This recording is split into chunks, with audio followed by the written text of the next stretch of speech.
gagal dalam mencari ilmu, maka dilihat adakah kalau dia mencari ilmu dan tidak berkahwin, dalam saat dirinya mampu berkahwin, jika dia mencari ilmu dalam kondisi seperti ini tidak menyebabkan tergelincir kepada yang haram, melakukan perbuatan yang haram, liwat atau zina ataupun istinah dan seterusnya.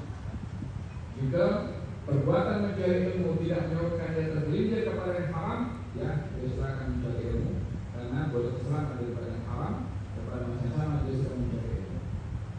Yang kedua, ilmu yang dicari, adakah ilmu yang wajib atau ilmu yang tidak wajib? Bila ilmu yang wajib, ya dahulukan ilmu yang wajib.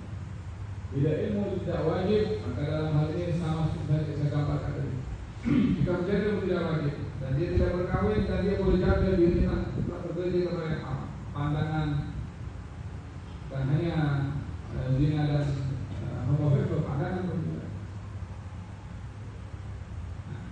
Tapi kalau dia akan tergelincir kepada yang haram, yang dia akan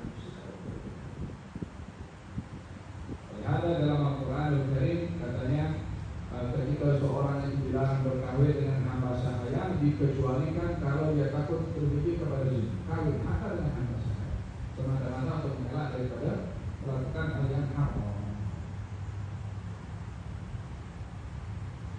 Ada ulama namanya Syekh Abdul Fattah Al-Burdan, tulis buku 40 ulama yang tak kafir, tapi karena mencari ilmu.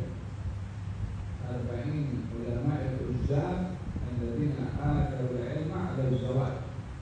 40 orang alim yang sedang sibuk mencari ilmu dan tidak berkahwin. Antaranya adalah Imam Nawawi. Mereka bukan tak mahu berkahwin, tapi ingin menghabiskan waktu dengan ilmu bukan untuk diri mereka sendiri atau untuk orang lain. Baru sampai sekarang manfaat yang Imam Nawawi sampai sekarang. Mana aja lebih mendahului sebelum